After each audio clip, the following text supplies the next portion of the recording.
ज्याही विद्यार्थ्यांनी बार्टी CET दिलेली असेल तर त्या विद्यार्थ्यांसाठी एक अपडेट आलेली आहे आणि यामध्ये आता बघू शकता, कारण की अजूनपर्यंत जो फायनल रिझल्ट होता हा उपलब्ध झालेला नाही आहे आणि साईडवर सुद्धा याबद्दलची कोणतीही अपडेट अजूनपर्यंत उपलब्ध झालेली नाही आहे। परंतु बार्टीकडून एक लिस्ट देण्यात आलेली आहे की विद्यार्थ्यांना त्या लिस्टनुसार आपले डॉक्युमेंट जे आहे हे रेडी करून ठेवायचे आहे, कारण की मंगळवार किंवा बुधवारपर्यंत निकाल जाहीर होणार याबद्दलची अपडेट दिलेली होती, परंतु रिझल्ट लागलेला नाही आहे। परंतु येत्या 2 ते 4 दिवसांमध्ये हा रिझल्ट उपलब्ध होणार आणि विद्यार्थ्यांना जावं लागेल ते म्हणजे डॉक्युमेंट व्हेरिफिकेशनला।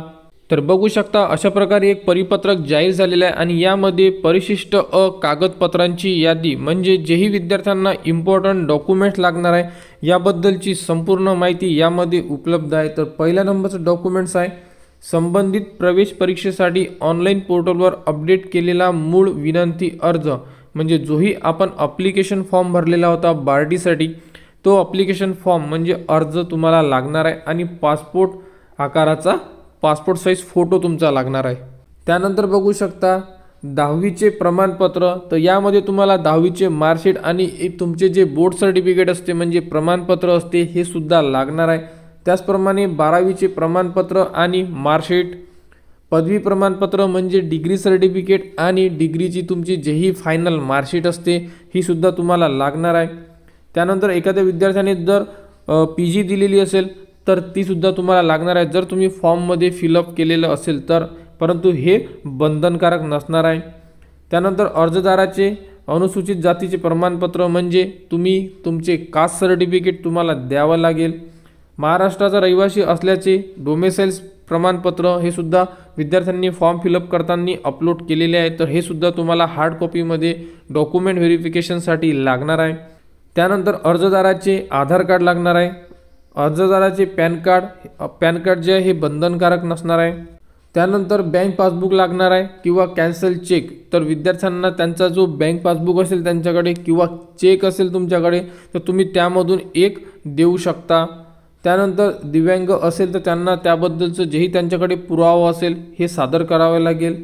एखादा विद्यार्थी जर अनाथ असेल तर त्यांना त्याबद्दलचा जो पुरावा असेल हा सुद्धा सादर करावा लागेल आणि मागील 3 वर्षाचे वार्षिक उत्पन्न 8 लाखापेक्षा कमी असलेला उत्पन्नाचा मूळ दाखला, तहसीलदाराने दिलेला मूळ दाखला त्यांना सादर करावा लागणार आहे। त्यानंतर स्वयंघोषणापत्र असणार आहे एक, आणि हे स्वयंघोषणापत्र तुम्हाला अर्जदाराने विहित नमुन्यात परिशिष्ट ब देण्यात आलेल्या स्वयंघोषणापत्रात व त्यामध्ये सर्व माहिती भरलेली असावी, तसेच त्यावरील फोटो हा अद्ययावत असावा। तर यामध्ये आपल्याला एक जे परिशिष्ट ब, तर याबद्दलचं जे स्वयंघोषणापत्र आहे हे सुद्धा तुम्हाला उपलब्ध करून देण्यात येणार आहे जेव्हा तुम्ही डॉक्युमेंट व्हेरिफिकेशनला जाणार आहे तेव्हा, आणि हे स्वयंघोषणापत्र तुम्हाला फिलअप करून घ्यावा लागेल। आणि त्यानंतर तुम्हाला प्रवेश अर्ज, तर अशाबद्दल संपूर्ण जे डॉक्युमेंट्स आहे हे विद्यार्थ्यांना मूळ कागदपत्र आणि त्यांची झेरॉक्स म्हणजे स्वाक्षंकित प्रत असं तुम्हाला सोबत घेऊन जावं लागणार आहे। तर ही आहे डॉक्युमेंट लिस्ट।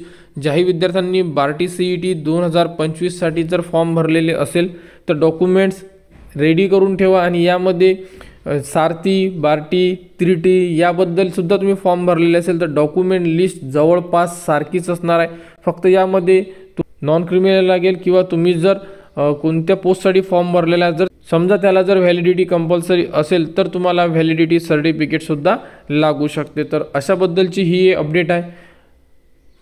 बार्टी CET यांच्याकडून जी अपडेट उपलब्ध होईल ती तुम्हाला आपल्या चॅनलवर देण्यात येणार। त्यासाठी आपल्या चॅनलच्या कनेक्टमध्ये राहा, चॅनलला सबस्क्राईब करा व हा व्हिडिओ इतरांपर्यंत शेअर करा।